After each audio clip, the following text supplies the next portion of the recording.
Yeah. So, okay, today's daf is Kuf Chaf Vav. We're going to start on Kuf Kaf Hey Amud Bet at the bottom, at the very bottom.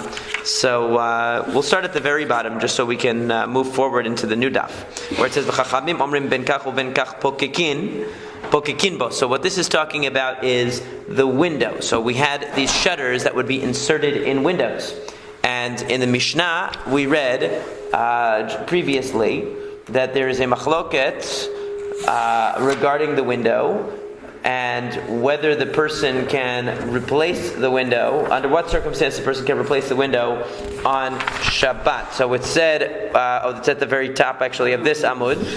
At the very top, yeah, they're like shutters. So it says, Rabbi Eliezer Omer Bezmanchu Kashur V'talui Pokikin Bo. That's what the Mishnah said, that if it's tied and hanging, suspended from the window, you can put the shutter back in, but if not, you can't. And the Chachamim said, Ben kach uben kach Pokikin Bo, that either way, you can replace the shutter on Shabbat. So the question is, what does ben kach uben kach mean? What does either way you can? So my ben kach uben kach, what did the Chachamim mean when they said either way? Now obviously they're being more lenient than Rabbi Eliezer in some respect, but we don't know exactly in what respect. So Amar Rabbi Abba, Amar Rav Kahana. Rabbi Abba said that Rav Kahana said, Ben kashur, ben she'eno kashur, vehu shemitukan. He said, it doesn't matter if the shutter is tied to the window at all. In other words, even if you had a board that you literally took out of the window and you put it next to the window and put it on the ground, and then on Shabbat you wanted to close the window, so you actually put this board back into the open space, it's no problem. You can do that, even though it's not attached in any way. There's no rope connecting it to the window. So even though you might think it looks a little bit like binyan, it looks like you're building something, you're adding to the structure of the house, because this item wasn't part of the house, wasn't tied to the house, it's not a problem, as long as it's designated for that function. Amar le Rabbi Yirmiyah said, how do you know you can be so lenient? That's too lenient. Maybe what the Chachamim meant, because remember in the Mishnah, Rabbi Eliezer gives two qualifications. He says it has to be number one, that it's tied, and number two, that it's hanging, suspended in the air. Maybe the Chachamim said, as long as it's tied, it doesn't have to be suspended in the air. In other words, maybe the only thing that they're disagreeing with is whether it requires suspension in the air or not. So the machloket would be like this, that Rabbi Eliezer says that it has to be tied to the window and it has to be hanging and not resting on the ground. And the Chachamim come along and say, as long as it's tied, even if it's resting on the ground. But everybody agrees that it has to be tied. How do you know that it doesn't have to be tied? Rabbi Yirmiyah asks. Because Rabbi Bar Chana said that Rabbi Yochanan said, "Ke machloket kan, kach machloket beneger hanigrar." That the same machloket that we have here with regard to the shutters is the machloket that we have with regard to a bolt of a door. Okay, the bolt of the door that's hanging, and both. We're going to see that this was hanging from the door, and this would also be tied to the door, possibly this bolt. So it's not as it says in the Mishnah, Neger nigrar no'alin bo b'mikdash avalo b'medina. That if you have this kind of a bolt that it is hanging, it's attached to the door, but it is nigrar, it is resting on the ground. Okay, so you're allowed to use that to bolt the door in the Beit HaMikdash, but not b'medina, not outside of the Beit HaMikdash. V'hamunach kan v'chan asur. And if it's sitting there on the ground, in other words, it is not, it's not tied at all, so it's detached, it's just sitting there. So in that case, then even in the Beit HaMikdash you wouldn't be allowed to do it. So what does it mean that you're allowed to do something in the Beit HaMikdash but not at home? Why should there be different rules for the Beit HaMikdash at home? So the answer is that anything which is rabbinically prohibited, it's called shavut, or some people call it shavut, it doesn't matter. It means any rabbinic prohibition that's added to the biblical prohibitions is not enforced in the Beit HaMikdash. The reason is because the purpose behind all of these rabbinical rules was to reinforce people's awareness of the sanctity of Shabbat and to protect them from violating Shabbat inadvertently. However, when you are in the Beit HaMikdash, the assumption is that you're on your absolute best behavior and you're being very, very meticulous, and there's not much of a concern that you are going to violate any of the biblical prohibitions. So rabbinical prohibitions are relaxed. That's why they were able to play instruments, for example, in the Beit HaMikdash on Shabbat, which you wouldn't be allowed to do outside the Beit HaMikdash, and many, many other things. So in this particular case, so since according to the Tanakh Kama, if the key or the bolt is attached to the door but resting on the ground. So it's tied to the door but it's resting on the ground. So it's clear that it's part of the door apparatus. It would still be rabbinically prohibited because it's resting on the ground, even though it's tied. Whereas whereas when the item is untied, completely detached, even in the Beit HaMikdash, it would be not allowed, because he's saying that is biblically prohibited. You're really adding to the structure, because all you have is this bolt here. It has no relationship to the door. The relationship's only in your head. It's only conceptual, but really physically, right, exactly. Physically, there's no relationship, and you're putting it in. So according to the Tanna Kama, that's biblically prohibited. However, Rabbi Yehuda comes along, and he qualifies that and says, Rabbi Yehuda Omer, Zeh af b'medina mutar. You're wrong. This, what you're describing, would be allowed even outside the Beit HaMikdash. He's talking about the first case. In other words, when it's tied to the door but resting on the ground, even outside of the Beit HaMikdash, that would be permitted. That is a no-brainer. So what is the case where there's a difference? He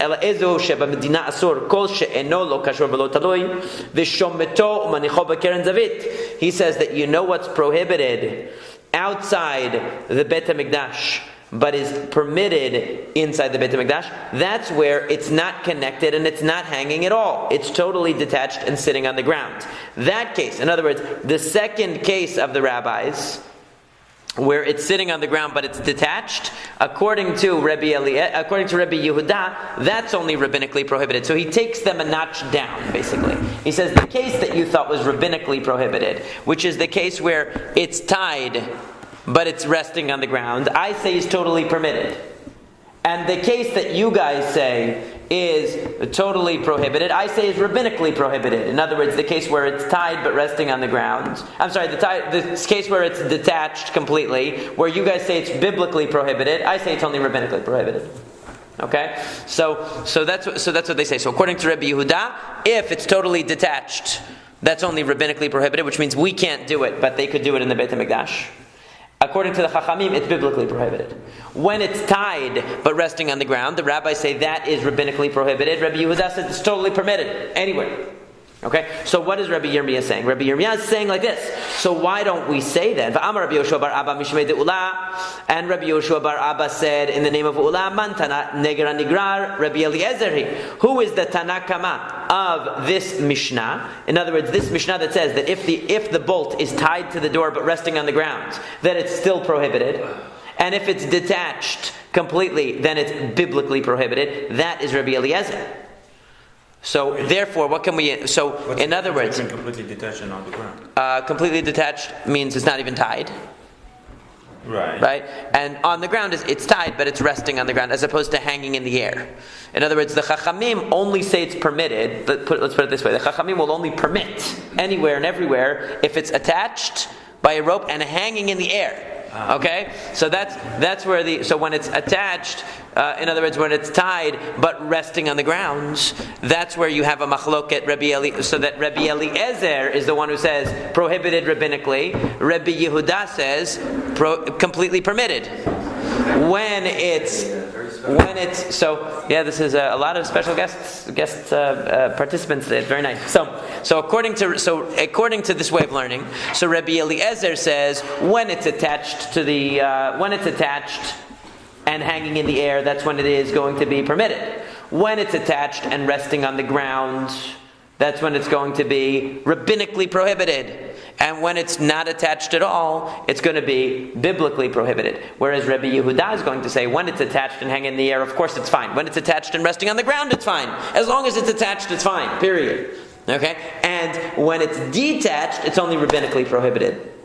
Okay? That's so Rabbi Yirmiyah is saying, why are you assuming in our Mishnah that the Chachamim are holding the most lenient view? Why don't we say the Chachamim are following Rabbi Yehuda? Rabbi Yehuda agrees that when it's completely detached, not even tied to the door, that it's at least rabbinically prohibited. That it's not permitted, that's for sure.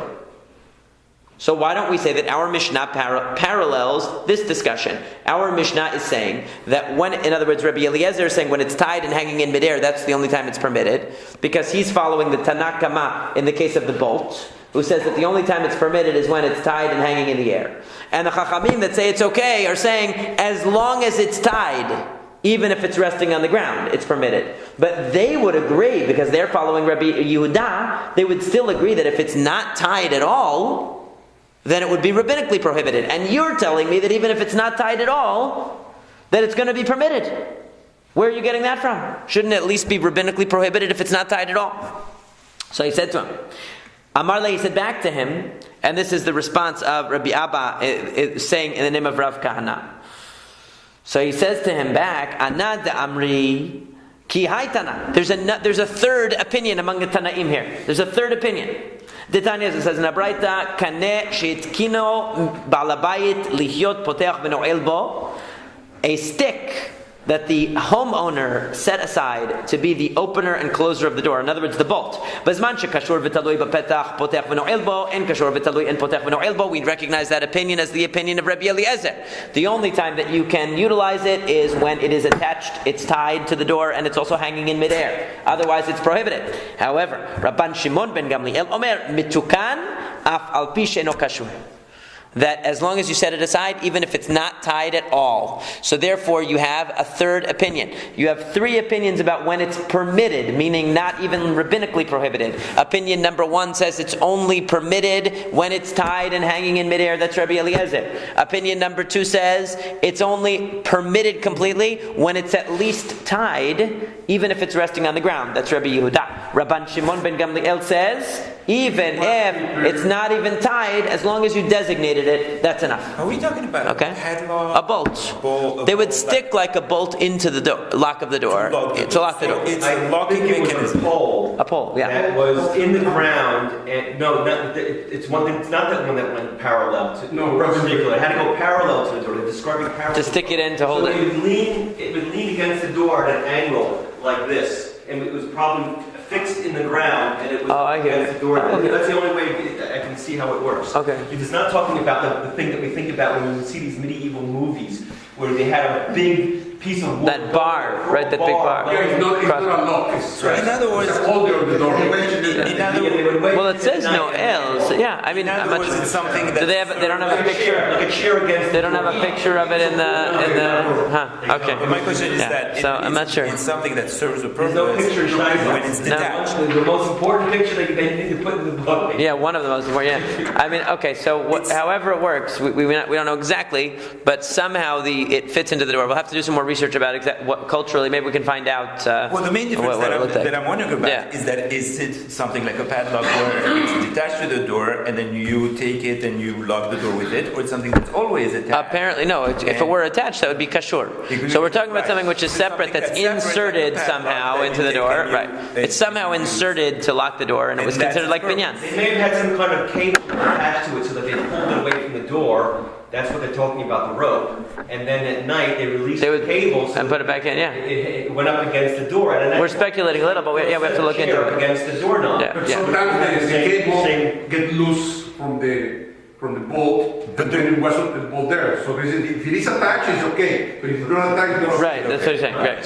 So now we have so we don't know exactly So I would say mechanically speaking, we don't know 100% mechanically how it worked, but we understand the concept. So the point is that you're adding to the structure by locking it in this way, and whether this item can. So according to Rabban Shimon ben Gamliel, he's the most lenient, and he's saying that basically dibur alone, basically simply designating it, is enough to change it into part of the house. That's it. You changed it with your designation. Amar Rav Yehuda. Rav Yehuda says, Amar Rav Yehuda bar Shelat. Rav Yehuda bar Shelat said, Amar Rav Asi. That Rav Asi said, Amar Rav Yochanan, that Rav Yochanan said, Halacha, Rabban Shimon ben Gamliel. The halacha follows Rabban Shimon ben Gamliel. Okay, so now, Umi Amar Rabbi Yochanan Hachi. Did Rabbi Yochanan really say this? He really endorsed Rabban Shimon ben Gamliel's opinion? Didn't he remember his other opinion? Vatnan, it says in the Mishnah, Kol kisuyei hakelim. Any covers of vessels sheyesh lehem bet achiza that have a handle, nitalin b'Shabbat. They can be handled on Shabbat. They have a handle. They can be handled.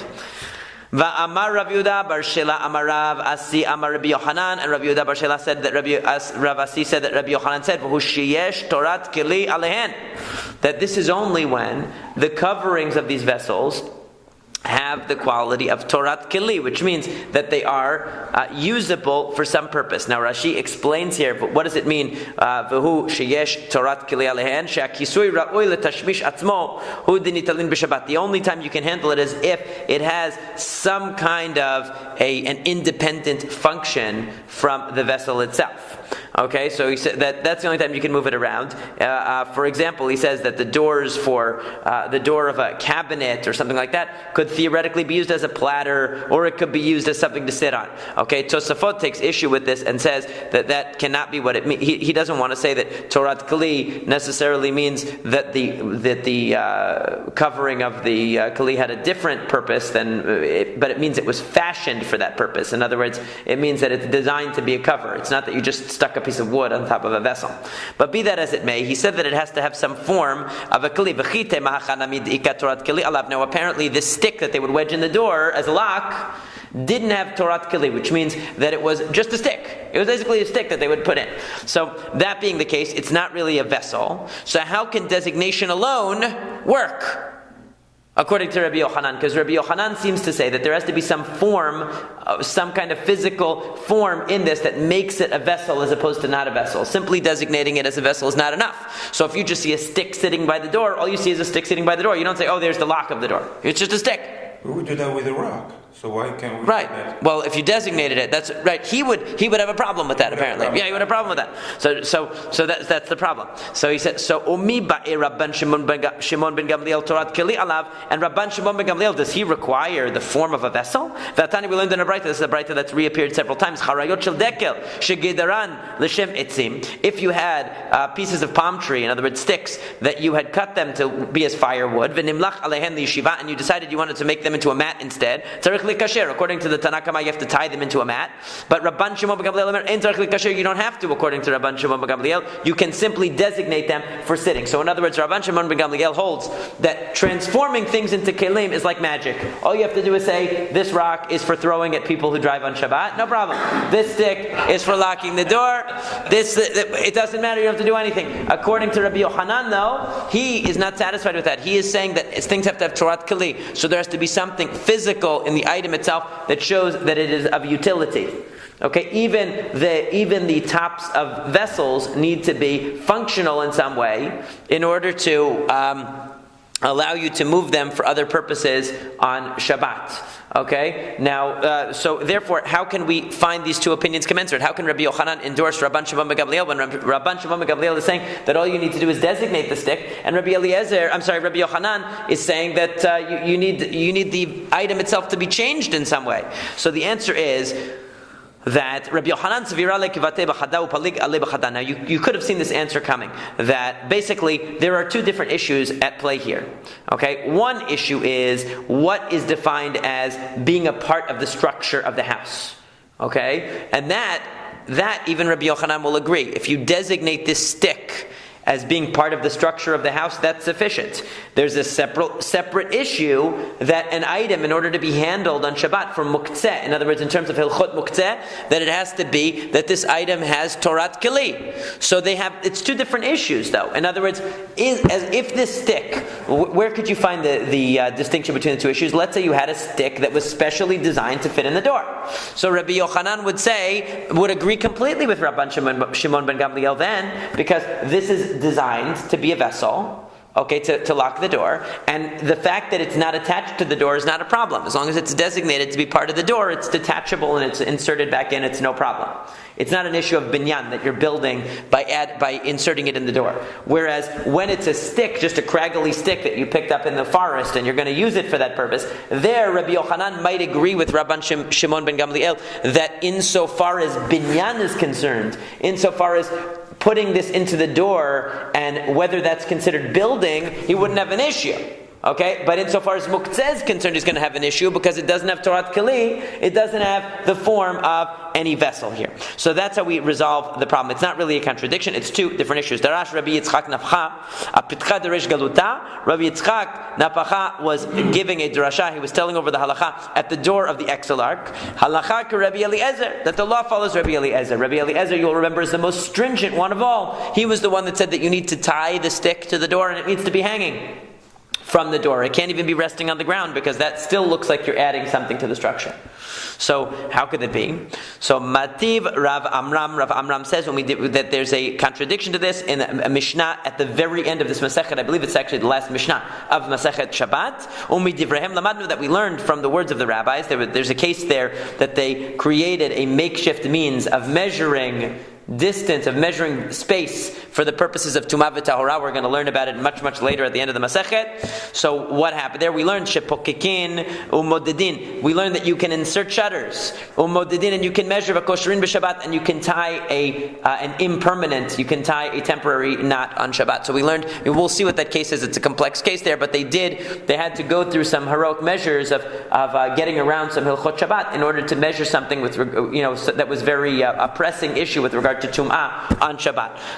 So what do you see from there, though? That pokekin, you're allowed to insert shutters into windows on Shabbat, and you're allowed to therefore in our case, when you're putting this shutter in, or you're putting the or it would be the same with the bolt into the door, but here they're talking about the shuttering of the windows. Same idea. It would not need to be attached from beforehand, according to this. So how can you say that we follow Rabbi Eliezer, who says it needs to be attached and hanging in midair? Amar le Abai says, "My datech."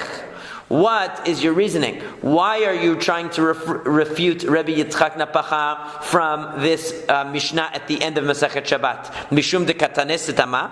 Is it because at the end of Masechet Shabbat, this idea that you're allowed to simply insert a shutter into a window is stated stam? It's stated without an author, and something that's stated anonymously in the Mishnah is usually authoritative. Is that the reason? Well, look, the fact is, neger anigrar, that the case of the bolt of the door, okay, the stick that's inserted in the door, is also stama. Nami stamahi. So how do you know? In other words, Rabbi Eliezer's opinion is in the case of the bolt, the anonymous opinion we already saw was Rabbi Eliezer's stringent opinion. At the end of Masechet Shabbat, the anonymous opinion is the most lenient opinion. So we have a little bit of a contradiction here. Which one do we follow?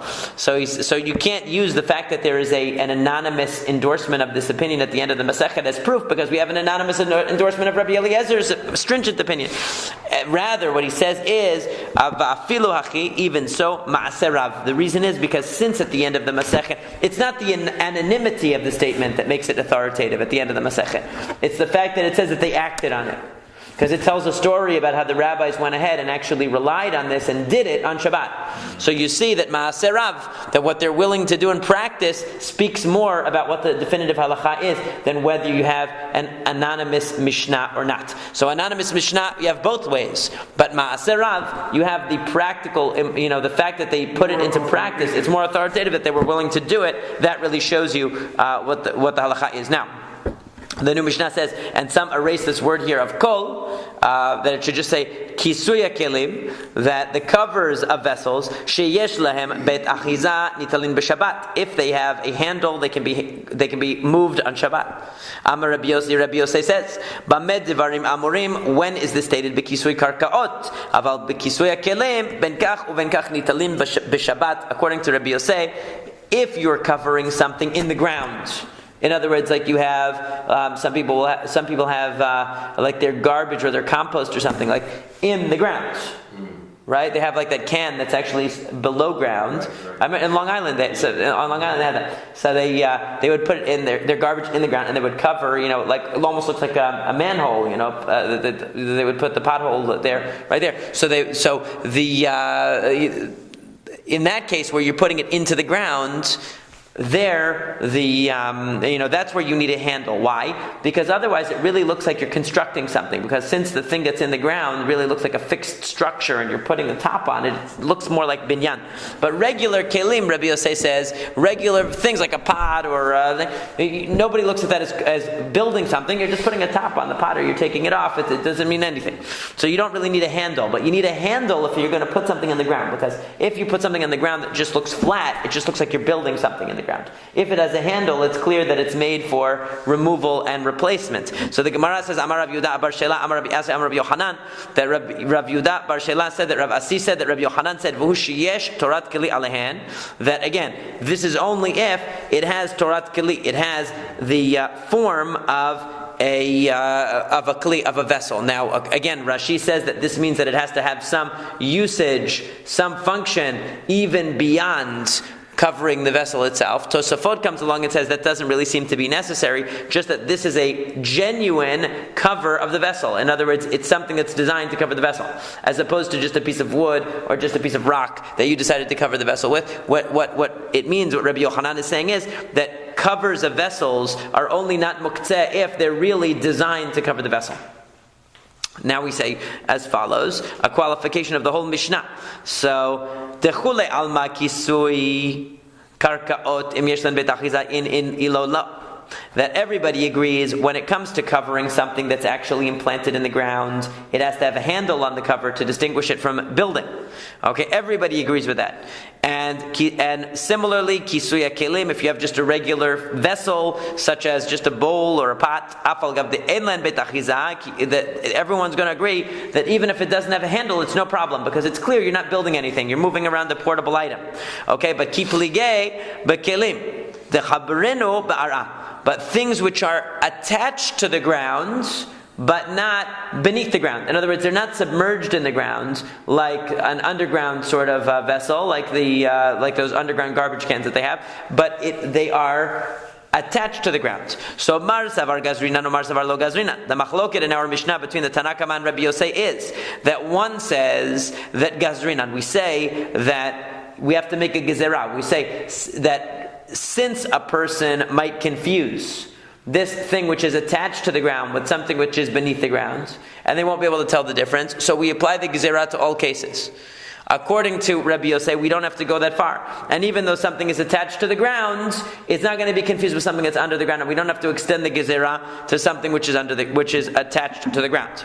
Lishana acharina, another version, which according to Tosafot is basically the same thing in different words. Ki pligei bekisui tanur, mar midameh lekisui karka, or mar midameh lekisui kelim. In other words, everybody agrees about the two extreme categories. That covering something that's actually in the ground, you're not allowed to do unless there's a handle, to make it clear that you're not building. Covering something that's a portable item, you don't have to. But what about an oven cover? An oven is attached to the ground. So since it's attached to the ground, do we treat it like something which is underground, or do we treat it like something which is portable? It has both properties. Right, it has both properties, because on one end it's kavua, it's fixed in place, so maybe we should consider it similar to something submerged underneath the ground, and therefore it's more similar to building. On the other hand, it's above the ground, and so it's more similar in that way to portable items that are moved around. And hadran alach kol hakelim, hadran alach kol hakelim, hadran alach kol hakelim. That concludes the parak kol hakelim, the 17th parak, and we move to the 18th parak chai. See that, we're up to chai. So mifanin afilu arba v'chamesh kupot. Yeah, so now this 18th parak is going to talk about things that are prohibited because of tircha on Shabbat, because of excessive exertion on Shabbat. There are certain things we're not supposed to do, such as reorganizing the furniture in our house and things like that. So, just have a question, just going back to yeah. the sticks. The thing I'm relating to is leave like a sliding door or window. Right. People put sticks in there so that people can't Oh yeah, that is true. Mm-hmm. So that's not a problem because it's inside the house. Well, that would be Rabban Shimon ben Gamliel is the halacha. So he's the one who says as long as it's an item which is really designed for that, like you have it set aside to stick into the door to hold it, so then it would be okay. It's not connected. It's not connected by a string. Designated for that purpose. Right. He says that it doesn't matter if it's connected by a string or not, so it should be okay. I don't agree. At that time, there was no sliding. No, he's just he's trying to apply it to a new case. It's a practical problem. Yeah. I think it's more like Ben said, Yeah, probably it was like one of those. Like, what about those? Those old medieval movies, like you said, with those monks. They open the. Even nowadays, there are The remote control is not attached to it, especially so you can't where use they it. have a metal bar that is fixed in the ground. That's not the door. They're talking about two doors and you put a big piece. Yeah, that's Right, a big piece, And it's... and I hold it. and something jams up against it. Right. Yeah, for sure.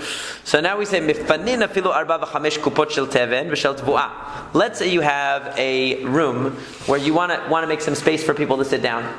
So the problem is that you have put in this room, you stored grain and you stored straw in the room.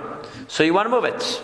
So generally, so the issue is these items are not muktzeh in theory, because teven could be fed to an animal, straw is fed to an animal, and the produce we're assuming is edible produce. You just didn't plan to eat it. You're just moving these boxes of produce around, and you moved it mipnei orchim because of the guests, or mipnei bitul bet midrash, or because you want to have a place to learn Torah. You need a place for the students to sit. So you can move what it says 4 or 5 boxes. Now this can either be envisioned as a room with lots of straw piled up, and you're taking a number. In other words, you're taking a box, filling it, and moving it out, or it means that there are actually boxes of tivuah already in there, and you're moving them out. It doesn't matter. Same idea.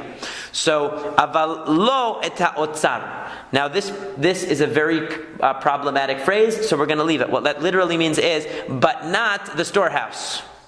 Now we'll see what the Gemara does with that. Now it says mifanin terumat tehora. You can move terumat tehora, pure teruma. Why? Because it's still edible. The kohen can eat it. It's not muktzeh. Maaser sheni v'ekdesh shenivdu. And similarly, if you have, udmai. I skipped udmai. And you can move dmai. Dmai is something which basically the rabbis required you to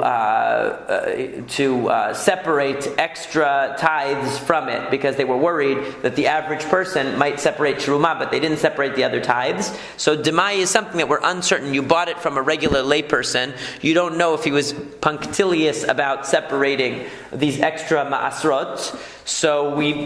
So the rabbis legislated, demai literally means what is this, right? So they legislated that you have to retake the maaser again. So you can move it though, because demai under certain circumstances is also allowed to be eaten. Okay? Because we treat it not as full-fledged untithed produce in many ways. O maaser rishon shenitilat terumato, and maaser rishon, that from which the teruma was taken, because even if you're a Levi and you have maaser rishon, that the person gave you the maaser, you still have to separate what's called terumat maaser. You have to separate teruma for the kohen from that. Or maaser sheni v'hekdesh shenivdu, and similarly, if you have maaser sheni, which is produce that has to be eaten in Jerusalem, or hekdesh, you had consecrated food that was consecrated to the Beit HaMikdash, and shenifdu, that you redeemed it. So all of these things are allowed to be used. V'tormos hayavesh mipnei shu ma'achal la'izim, and this certain type of bean that's called a turmus, a dry turmus, because it can be eaten by goats. But so anything which is edible, either to a person or to an animal, in its current state, would be permitted to be moved around on Shabbat. That's the basic rule. However, now we have the opposite. Aval lo et tevel v'lo et maaser rishon shelo nitlat rumato v'lo et maaser sheni v'hekdesh shelo nivdu v'lo et aluf v'lo et hardal. So the Gemara, the Mishnah gives opposite cases. Tevel, which is totally untithed produce, you didn't even take teruma out of it. Or you're a Levi and you have maaser rishon, but you didn't take the terumat maaser out of it, so you can't eat it. Or maaser sheni, or consecrated produce that you did not redeem, so you can't eat it. It's muktzeh. It's muktzeh because it's designated for a purpose and it cannot be used in its current state, so it's not for Shabbat use, and there's no way you can tithe on Shabbat. You can't fix it on Shabbat, so there's nothing you can do. Luf is a certain type of also bean, which was not edible in its raw state, even for an animal wouldn't even eat it. And velot hardal, and mustard similarly can only be ground to be eaten, so therefore it's not edible in its current state. So anything that's not edible in its current state, either for a halachic reason or for a practical reason, because you can't grind on Shabbat, obviously, and you can't cook on Shabbat. So anything that needs to be cooked and is in its raw state is mukteh. Rabban Shimon ben Gamliel omer matir beluf mipnei shu machal oravin. Rabban Shimon ben Gamliel says actually luf, this very tough kind of bean, which is inedible to animals, even to animals, is edible to ravens, and some people used to raise them, as Rashi says on the side, kigon ashirim shemegadlin orvin ligdula, that it was a status symbol that they would raise these ravens as some kind of a kavod. It was like a big deal to have these fancy birds, these birds of prey, in their house.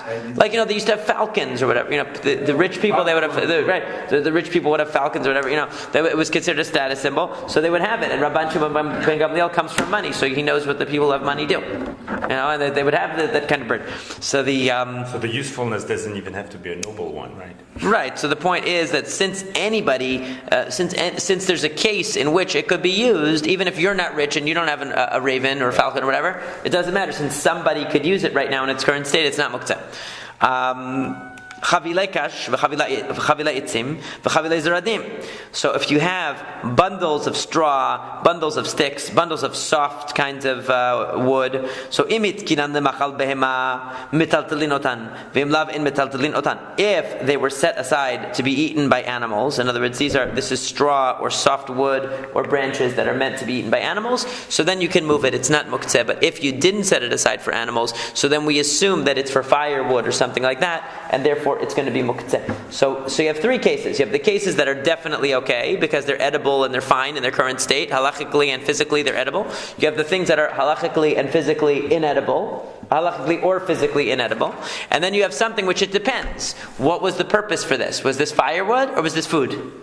Okay, so then you have the middle case. The Mishnah lays out. So now the Gemara says, everybody should have seen this problem coming. What kind of rabbinical statement is 4 or 5? Did you ever hear a rabbi say that? No, they give an exact number, right? How many can I do? 4 or 5. No, you have to give me a number. How many corners on the talit? 4 or 5. How many parashiyot in the tefillin? 4 or 5? No, they would tell you a number, 4. So what is it, 4 or 5? What does it mean, 4 or 5? So if I can do 4, if I can do 5, obviously I can do 4. So just tell me 5. Why are you telling me 4 or 5? Amar Rav Chisda says, Arba mechamesh. If there are only 5 boxes in the storehouse, you can remove 4 of them. You have to leave 1. Okay? The chamesh me'otzar gadol. But if you have a large storehouse, then you can take 5. In other words, meaning, if you take 5 and there's still going to be some in there, you can take 5. If you have only 5, you have to take 4. Okay, you could still ask the question, so why didn't they just say, leave some? Why did they have to say, So 5 is the maximum, basically. 5 is the maximum. 4, but if you only have 5, then 4. Okay? And apparently if you had only 4, maybe it would be 3. I don't know. It doesn't say that, though. It says that, according to our version of the Gemara, it says that if you had a storehouse where there were 5, you can take 4. Okay, now on the side, there's another girsah here. In the Rif and the Rosh, they have a different version of our Gemara. You can see that the halacha sign is on arba me'otzar katan, which means that when you have a small storehouse, 4 is the maximum, which apparently means that girsah, that version was accepted by the poskim. That version of the Gemara, that manuscript. Umay aval lo otzar. So what does it mean then? So far, according to Rav Chisda, what it means is like this: that if you had 5 boxes worth of straw or produce, you can remove 4 of them. If you had a large one, you can remove up to 5. 5 is the maximum. But what does it mean? Aval lo otzar.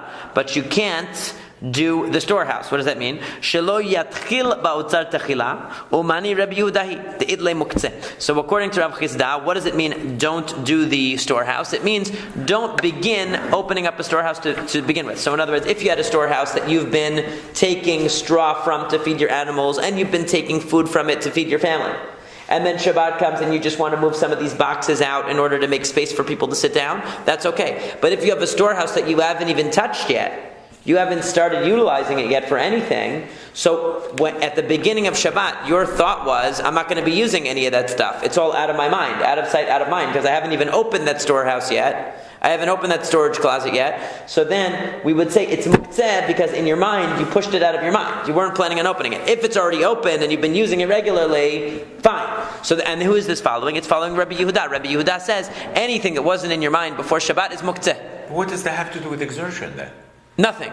Right, according to Rav Chisda, that's a separate issue. Right. It's a separate issue. That according to Rabbi Yehuda, who has this stringent interpretation of muktzeh, so in this case, if you had an otzar, a storehouse or storage room that has never been opened, you can't open it for the first time and start moving the stuff around on Shabbat.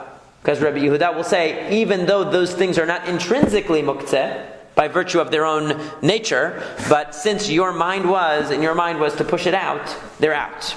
Now, Ushmuel Amar, Shmuel comes along and says, Rav Chisda, you're reading of this Mishnah totally wrong. Arba v'chamesh keda amrei enashe. As we turn to Kuf Chaf Zayin, that when we say 4 or 5, it's like the way people talk, right? 4 or 5, 1 or 2, 2 or 3. People say that.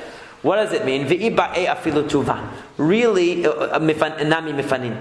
Really, you could take out even a lot of them. Okay, even a lot. So then, why does it say 4 or 5? Umay aval lo otzar. It all goes together. About what it means is shelo yigmor kulo Dil ma'atele ashvuye gumot. Aval atchule matchil umani Rabbi Shimoni deletle muktzeh. So basically what he's saying is that you can take 4 or 5 out, and really by saying 4 or 5 it means you can do even more. So according to Shmuel, he's reading this all as one statement. Mefanin afilu 4 ו5 kupot shel teven v'shel tavua mipnei or chayin u'mipnei pitul beit hamidrash aval lo ta'otzar. Meaning, you can take 4 or 5, you can take as many as you want. Just don't finish off the entire storage house. Leave some. Why? Because if you clean out the entire storage house, you're going to look at the floor. And you're going to notice that the floor has some bumps in it, it has some unevenness in it, it has some, some holes in it, and you're going to want to, out of habit, you're going to go and you're going to kick the dirt to smooth out the ground.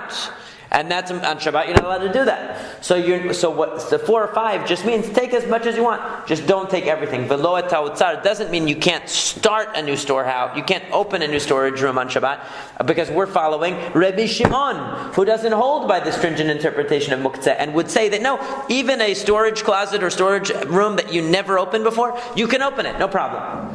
And you can take out 4, 5, 6, 7, whatever. Just don't clear out the whole thing, because if you clear out the whole thing, you're going to reveal the ground. Then if you reveal the ground, you're going to start looking at the ground, and you're going to consider smoothing it out, because now the ground is empty. The same thing that you do. What do you do when you move out of your house? You haven't seen the floor of your house in a long time. It's got furniture on it. Once you take it out, you start looking, and you really get to, when you move, you really get to see the carpet for the first time. You really get to see the ground for the first time, because it's been covered by so many things. So once you do that, now if in a storehouse, what are you going to do? You're going to go over and kick dirt to smooth out the ground. So according to Shmuel, the whole concern here is finishing off the storehouse and clearing it out completely. So yes, we don't want you to exert yourself too much on Shabbat, but the real concern here is that we don't want you to flatten out the ground on Shabbat in your storehouse.